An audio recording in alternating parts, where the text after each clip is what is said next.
안녕하세요. 저는 서울의 한 백화점에서 인사팀 사무직으로 근무하고 있는 30살 여성입니다. 백화점에서 근무한다고 해서 판매만 하는 건 아니에요. 그 백화점이 잘 운영될 수 있도록 뒷받침해주는 다양한 부서들이 존재합니다. 저는 3년째 전문대에서 비서학과를 전공하고 졸업과 동시에 취직이 된 탓에 근무한 지는 제법 되었네요. 가끔 야근을 하다 보면 음악을 틀어놓거나 남들은 어떻게 사나 이야기를 듣는 것을 좋아해 사연 채널을 종종 틀어놓곤 하는데요. 불과 몇 개월 전에 제가 이혼하게 되면서 겪었던 일들이 생각나 이렇게 사연을 쓰게 되었네요. 그동안 시집살이, 시자지산 사연으로만 들었지 제가 직접 당하게 될 줄은 몰랐습니다. 뭘 엄청나게 당한 건 아니지만 어찌 보면 별것 아닌 문제로 집안 싸움으로까지 번져 제 인생에 더 큰 오점을 남기기 싫어서 이혼을 했거든요. 말도 안 되는 걸로 우기는 시어머니, 저를 감싸려는 척만 했던 남편과 평생 살다가는 제명에 못 살 것 같았어요. 무슨 사연인지 궁금하시죠? 그럼 지금부터 제 사연 시작할게요. 저는 대학을 졸업하고 23살의 어린 나이에 우연히 좋은 기회로 큰 호텔에 입사하게 되었습니다. 학교 생활을 잘했던 탓에 학과 교수님의 추천을 받아 스카웃이 된 거거든요. 물론 처음 사회생활을 시작한 거라 서툰 점이 굉장히 많았습니다. 실수도 많이 했고요. 다행히 좋은 사수를 만나 금방 업무에 적응할 수 있었고 고과 점수도 잘 챙겨받은 덕에 5년 만에 팀장 직급까지 올라 월급도 세후 400 정도로 넉넉하게 벌고 있었어요. 전문대를 나왔음에도 불구하고 제 또래 친구들에 비하면 정말 많은 돈을 벌고 있던 거죠. 돈은 꼭 필요한 때만 쓴다는 주의여서 휴대폰 요금이나 교통비, 기타 생활비를 제외하고도 280만 원 정도를 저축할 수 있었어요. 어렸을 때부터 부모님의 영향을 받아 검소한 습관을 들였던 탓에 가능한 일이었죠. 부모님이 없이 사신 건 아니었어요. 갈비집을 운영하고 계셨는데 호텔 주방장 출신이셨던 아버지가 방송에도 출연하실 정도로 유명한 분이셨는데 덕분에 장사도 잘 되고 홈쇼핑에도 진출하시고 사업의 규모가 꽤 컸거든요. 되도록이면 밥은 집이나 직장에서 해결했어서 식비 자체에 대한 부담은 없었어요. 사회생활을 시작하며 이제는 알아서 살아보라며 백화점 근처로 오피스텔을 얻어주신 덕에 걸어서도 출퇴근할 수 있는 거리였고 아침부터 저녁까지 일을 했기에 딱히 돈을 쓸 데가 없었어요. 가끔 친구들을 만난다거나 저도 여자인지라 쇼핑도 가끔은 하지만 과하진 않아요. 제가 할 수 있는 선에서 해결하는 편이고 일찍 독립을 했던 터라 더더욱 아끼게 되더라고요. 그렇다고 지질이 궁상까지는 아니었답니다. 아무튼 그렇게 정신없이 사회생활을 하고 5년차가 되었을 무렵 입사 동기의 소개로 전 남편을 만났어요. 그 동기가 만나던 남자친구와 결혼한다며 저에게 청첩장도 줄 겸 저녁을 먹자고 했죠. 그 자리에는 전 남편도 같이 있었어요. 그 동기 애비신랑 친구였거든요. 그날 저녁 식사를 했고 분위기 좋은 와인바에서 2차를 즐겼습니다. 분위기가 무르익으며 남편과 번호를 교환했고 앞으로 친하게 지내자며 많은 대화를 나누었죠. 남편은 그 당시 대학을 졸업하고 갓 사회생활을 시작한 사람이었습니다. 강남에서 유명한 로펌에서 송무직 직원으로 근무를 하고 있다 했죠. 대화 코드도 잘 맞고 유쾌하고 저를 세심하게 대해주는 모습에 조금씩 호감이 생겼고 그렇게 저희는 연인 사이로 발전하게 되었습니다. 사랑에 눈이 멀었던 탓일까요? 1년 전후의 연애를 끝으로 저희는 결혼하게 되었습니다. 양가 집안에 인사를 드리고 상견례까지 마쳤죠. 모든 게 일사천리로 진행되었고 그렇게 저희는 양가 집안의 축복을 받으며 행복한 결혼식을 올렸습니다. 남편은 호르몬이 밑에서 자랐고 밑으로는 남편과 1살 차이인 시동생 그리고 시누이가 한 명 있었어요. 남편이 고등학생 시절 시아버님이 돌아가신 바람에 시어머니 혼자 자식을 셋을 키우셨고 그 바람에 시어머니는 특히나 아들 부심이 대단한 분이셨죠. 상견례 자리에서 농담삼아 이제는 며느리 덕 좀 보고 살아야 한다는 말을 하셨는데 그때는 그저 남편을 사랑하는 마음이 컸기에 그 말이 무슨 의미인지 몰랐습니다. 결혼을 하고 행복한 신혼생활이 시작되는가 싶었는데 아니나 다를까 저도 늘 남의 이야기로만 듣던 시집살이를 당하게 되었습니다. 상견례를 할 때까지만 해도 그냥 아들 부심이 조금 있는 시어머니인 줄 알았는데 결혼하고 나니 태도가 약간은 돌변하시더라고요. 며느리 덕 좀 보아야겠다는 말을 입에 달고 사셨거든요. 오피스텔을 정리하고 그 돈을 합쳐서 신혼집과 혼수를 장만했는데 시댁에서는 나이 어린 시동생들이 있고 많이 보태주지 못한다며 3천만 원을 주신 게 전부였거든요. 그래도 행복한 결혼 생활을 망치고 싶진 않아서 제가 살던 오피스텔을 정리한 돈과 제가 모아왔던 돈, 그리고 친정 부모님이 보태라며 주신 1억을 합쳐 빚 없이 신혼집을 장만한 거였습니다. 시댁에서 주신 3천만 원은 나중에 비상금으로 쓰게 두라며 남편 명의의 통장에 입금시켜 놓았죠. 결국 따지고 들면 시댁의 도움은 하나도 받지 않은 셈이었어요. 그걸 모르던 시어머니는 신혼집을 자기 집인 마냥 드나들며 온갖 살림에 간섭을 하기 시작하셨죠. 저와 남편이 대출받아 같이 마련한 집인 줄 아시더라고요. 신혼집은 온전히 제 명의로 된 제 집이었습니다. 너 결혼했다는 애가 살림이 이게 뭐냐? 인스턴트 데워 먹니? 나는 여태 우리 아들한테 그런 거 먹여본 적이 없다. 그게 다 몸에 얼마나 안 좋은 것들인데 자고로 음식은 청성이야. 하나하나 깨끗한 유기농 재료로 만들어서 먹어야지. 너 살림 좀 배워야겠다. 어머니, 저희 둘 다 일하다 보니 챙겨 먹을 시간이 별로 없어요. 그래도 주말에는 웬만하면 요리해 먹고요.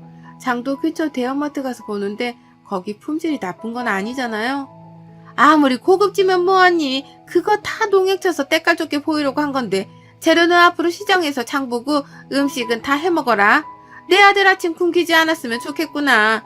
그리고 옷은 다 분리해서 빨지? 속옷은 반드시 손빨래 해야 하고 또. 어머니, 제가 아직은 많이 부족하지만 열심히 노력할게요. 많이 가르쳐주세요. 시어머니가 잔소리를 하실 때마다 그래도 잘 살으라고 덕담하시는구나 하고 새겨 들었어요. 그래도 저희보다는 오래 인생을 사신 분이고 살림을 더 많이 하셨던 분이니까 하시는 말씀이 다 일리가 있겠거니 생각했거든요. 더군다나 시어머니라서 더 그러려니 했었습니다. 밉보이면 안 되니까요.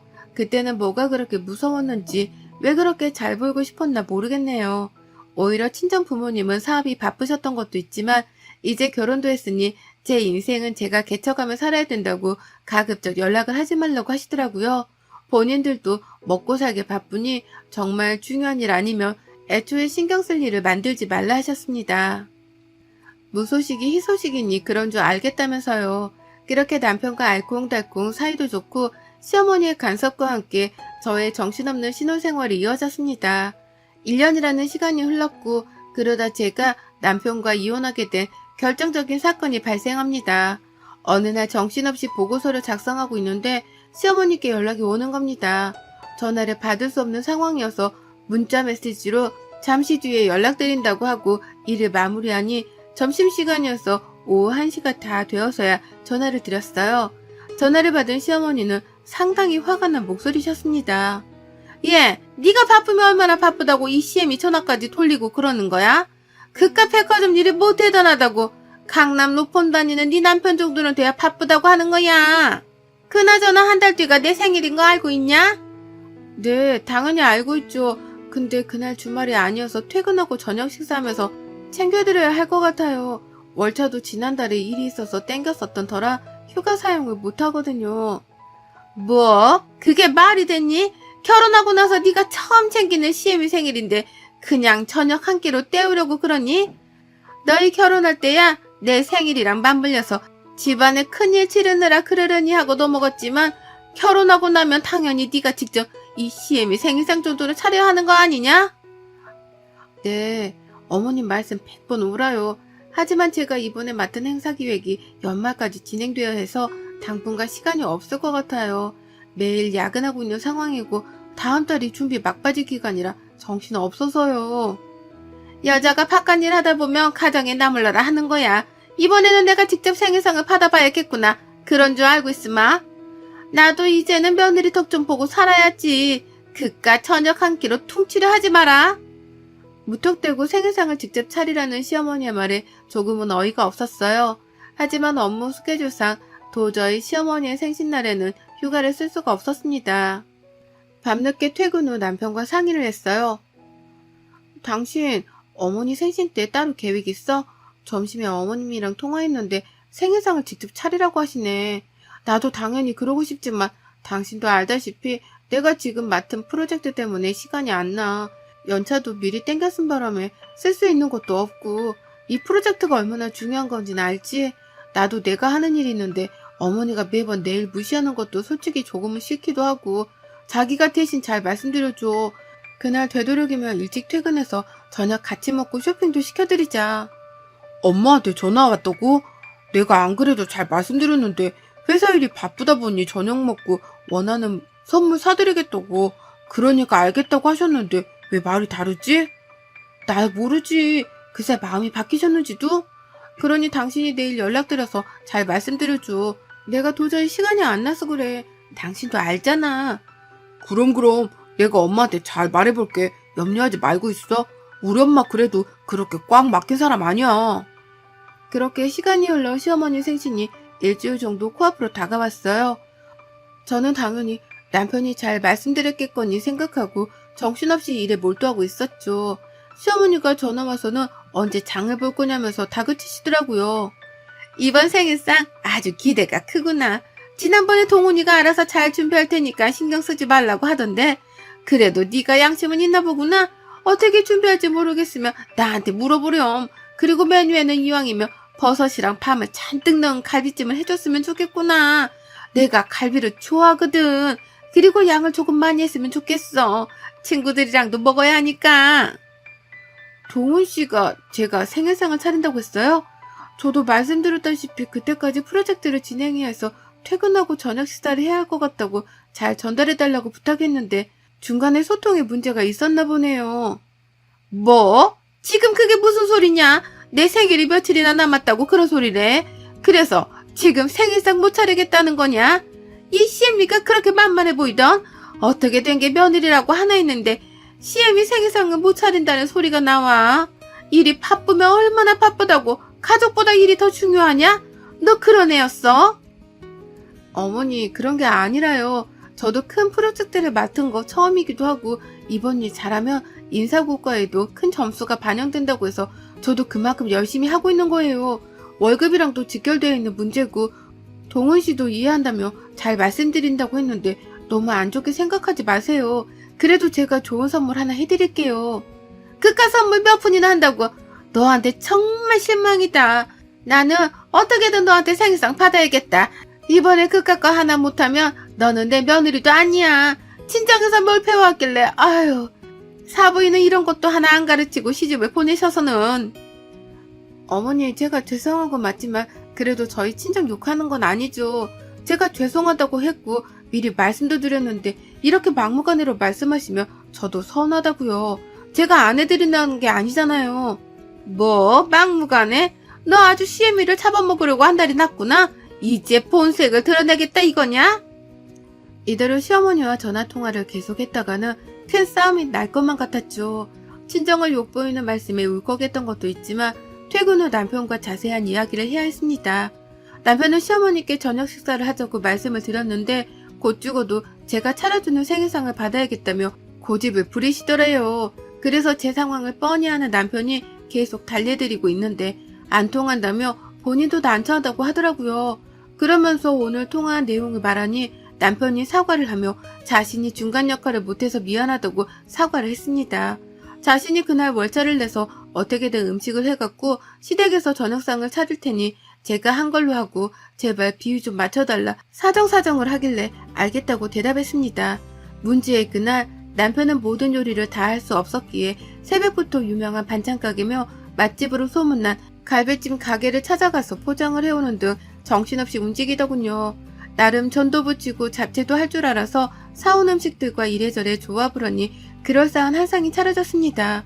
그렇게 시댁에서 저녁을 먹는데 시동생들도 맛있다며 잘 먹어주더군요. 저는 시어머니께 죄송한 마음을 담아 나름 최고급의 명품백과 지갑을 세트로 선물로 드렸습니다. 그래도 500만 원이 넘는 선물이었어요. 결혼하고 처음 챙겨드리는 생신이기도 하고 거하게 한턱 쏜 셈이죠. 그런데 시어머니는 자기 아들이 차린 상인지도 모르고 드시는 음식마다 하나하나 타박을 하시더라고요. 너는 도대체 음식을 어떻게 배운 거니? 이 반찬들은 하나같이 다 짜고 잡채에 참기름을 넣어야지 들기름을 넣질 않나. 갈비찜에 내가 버섯이랑 밥 많이 넣으라고 했는데 꼴랑 몇 개 들어가고 이전은 또 왜 이렇게 붙였어? 너 이래서 명절 음식을 제대로 하겠냐? 너 도대체 친정에서 뭘 배워온 거니? 너네 부모 갈비찜 한다며. 음식점 하신다는 분들이 딸한테 이런 거 하나 안 그르쳤다디? 기본 중에 기본인데 너네 친정은 정말 양심도 없구나. 어떻게 이런 딸을 우리 집안에 시집을 보내서는. 저는 그 소리를 듣고 참고 있던 이성의 끈을 놓아버렸어요. 식사를 하던 시동생들과 남편도 시어머니의 말씀에 서로 눈치 보기 바빴고 제가 표정이 굳어지자 어쩔 줄을 몰라 하더라고요. 급기야 시동생 중 한 명은 물을 가지러 간다며 자리를 뜨더라고요. 저는 시어머니께 있는 사실 그대로를 말씀드렸어요. 어머니, 제가 저번에도 참고 넘어갔는데 저희 친정 모욕하지 마세요. 그리고 이 생신상 동훈 씨가 차린 거예요. 반찬도 호박나무로 직접 한 거지만 반찬 가게에서 사온 것도 있고요. 갈비집은 동훈 씨가 아침부터 뛰어다니면서 맛집이라고 소문난 유명한 곳에서 공수해온 거고요. 국도 동훈 씨가 끓인 거고 하나부터 열까지 다 동훈 씨가 한 거예요. 그런데 제가 왜 친정료까지 들어가면 이런 말을 들어야죠? 정말 듣자 하니 거북해서 뭐? 그럼 이 생일상이 네가 차린 게 아니란 말이야? 나는 내 자식들 손에 물 한 방울 안 묻히고 키웠는데 너 어쩜 나한테 이럴 수가 있니? 그러면서 정말 엉엉 소리내서 통곡하다시피 우시더라고요. 덕분에 저는 신우이에게 완전 못된 며느리로 낙인 찍혔고 그 자리에서 시어머니 편을 들며 욕을 하더라고요. 저는 신우이까지 저와 제 친정을 무시하는 말을 하길래 맞받아치면서 결국 큰 소리가 나게 되었고 그 상황에서 남편과 시동생들은 어쩔 줄을 모르더라고요. 겨우 시어머니가 진정이 되시자 남편이 한마디 하더라고요. 아니 그러니까 엄마는 왜 바쁜 사람한테 생일상을 차리라고 억지를 부려서는 이런 사단을 만들어? 누가 차리면 어떻고 맛이 없으면 어떤데. 그리고 꼭 며느리가 생신상을 차려야 해? 우리가 차린 적도 없는데 왜 며느리만 갖고 생떼를 부리는 거야? 그리고 처가를 그렇게 말하면 내 입장은 뭐가 돼? 수진이 기분은 어떻겠냐고. 너 지금 이 엄마보다 네 마누라 편을 드는 거야? 내가 네 아버지 죽고 너를 어떻게 키웠는데 네가 감히? 그러고 당신도 너무해. 그냥 조용히 넘어갈 수는 없는 거였어? 굳이 그렇게 맞받아치면서 같이 욕하니까 속이 시원하니? 네가 솔직히 한 게 뭐가 있어? 며느리로서 최선을 다했니? 정말 뭘 배워온 건데? 당신 말 다 했어? 뭘 배워왔냐고? 내가 먼저 말했지? 내가 일 때문에 사정이 이러저러 하니 당신이 잘 말씀드리라고. 나라고 시어머니 생신상 안 차려드리고 싶었겠어? 어쩔 수 없는 상황이었잖아. 미리 말을 안 한 것도 아니고 당신도 알겠다며. 근데 왜 나한테만 그래? 내가 뭘 잘못했어? 당신은 그 성격이 문제야. 성격 좀 제발 죽이고 살아. 며느리면 며느리답게, 남편이 있으면 남편을 좀 위하고 살아야지. 이건 뭐 독불장군이 따로 없으니 그럴 거면 너 혼자 살아. 당신이 이런 사람인 줄 알았으면 결혼 안 했어. 진짜 시간을 되돌리고 싶다. 너 지금 그 말 후회 안 해? 나랑 결혼한 거 후회한다는 말로 들리는데 내가 이해한 게 맞니? 그래 후회해. 옛말 틀린 거 하나 없다더니 집안에 여자 하나 잘못 들이면 불화가 끊이질 않는다던데. 기가 찬다 기가 차. 나도 더 이상 이런 직구성이랑은 엮이기 싫어. 그래 이혼하자. 너랑 내가 평생 같이 살 일은 없을 거야. 살다가 내가 제명에 못 살고 죽지 안 그래? 조만간 서류 보낼 테니까 소송까지 가고 싶지 않으면 얌전히 사인해야 할 거야. 알겠어? 이런 직구석? 이거 완전 미쳤네. 너 정말 말 그렇게 할 거야? 그래 해볼 수 있으면 해봐. 이혼? 그게 그렇게 쉽게 될 것 같냐? 어? 저는 끓어오르는 분노를 참지 못하고 그 자리를 박차고 나왔어요. 시동생들은 저를 붙잡으며 흥분을 가라앉히라고 했지만 시동생들이 관여할 문제는 아니었기에 잡는 손을 뿌리치고 신혼집으로 돌아왔습니다. 다음날 회사의 사정을 말하고 저는 시청으로 가 이혼서류를 가지고 왔습니다. 퇴근하는 남편에게 이혼서류를 내밀자 코웃음을 치며 그냥 이혼은 못한다고 큰소리치더라고요. 시어머니도 전화와서는 어디서 배워먹은 버릇이냐며 욕짓거리를 하셨지만 그럴수록 제 결심은 확고했습니다. 원만한 합의가 이루어지지 않자 남편 쪽에서는 먼저 소송을 걸더라고요. 재산 분할이며 위자료까지 청구한다면서 말이죠. 그나마 다행인 건 아이가 없다는 거네요. 그렇게 저도 변호사로 근무하는 친구의 도움으로 소송을 진행하게 되었습니다. 혼인신고를 해서 재산의 반을 나누어야 하고 위자료로 1억을 요구하는 미친 제안에 대한 맞소송을 진행했어요. 업무 특성상 간혹 언쟁을 하는 경우가 있어서 통화를 하면 자동으로 녹음을 하는 어플을 깔아두었고 덕분에 시어머니와 남편이 제게 퍼붓던 욕설, 온갖 대화를 다 증거자료로 제출했어요. 그리고 신혼집을 구매하며 남편의 돈이 단 한 푼도 들어가지 않았다는 증거를 제출했습니다. 처음에 말씀드렸던 시댁에서 준 3천만 원 기억하시죠? 그거 정말 한 푼도 안 썼거든요. 사회초년생이랑 급여가 250 정도밖에 되지 않았던 남편은 그 돈으로 품위 유지비며 차를 산다는 이유로 월급을 각자 관리했던 탓에 정말 신혼집에는 단 한 푼도 보태지 않았거든요. 심지어 관리비나 공과금도 제가 다 부담했습니다. 제가 더 여유로웠고 충분한 자금이 있었기 때문에 누가 뭐라고 어디에 나눠 쓰고 세세하게 그런 것까지 신경 쓰지 않았거든요. 결국 재판은 저에게 유리하게 적용했고 오히려 남편은 저에게 위자료 3천만 원을 지급하라는 판결을 받았습니다. 하지만 남편은 돈이 없다며 배째라는 식으로 나오더라고요. 알고 보니 시어머니가 준 그 3천만 원으로 자기가 타고 다니던 외제차를 산 거였어요. 저한테는 중고로 구매해서 싸게 샀다는 둥 그러더니 알고 보니 전 재산을 털어 산 거였네요. 결국 빈털터리로 쫓겨나게 생긴 남편은 그제서야 저에게 잘못했다며 빌더라고요. 시어머니도 자신이 너무 과했던 것 같다며 앞으로는 시짜짓 하지 않겠다고 같이 찾아와 빌더라고요.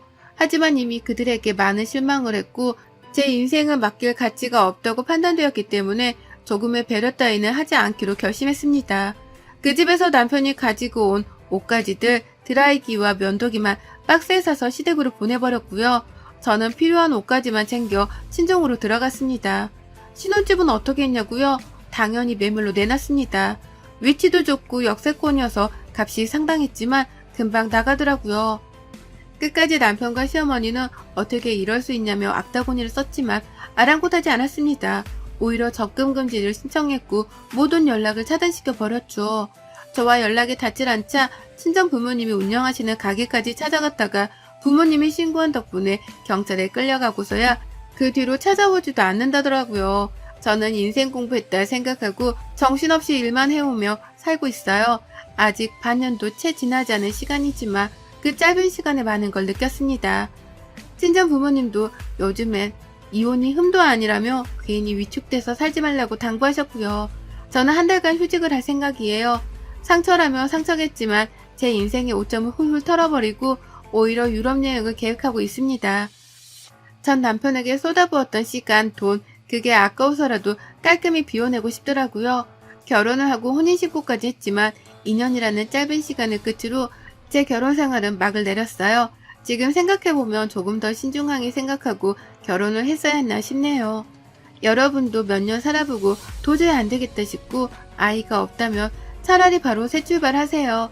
참고만 살다가는 제꼴납니다. 요즘엔 이혼이 흠도 아니니까 당당하게 내 자신을 위해서 살아가도 좋다고 생각합니다. 여러분의 생각은 댓글로 남겨주세요. 오늘도 시청해주셔서 정말 감사합니다.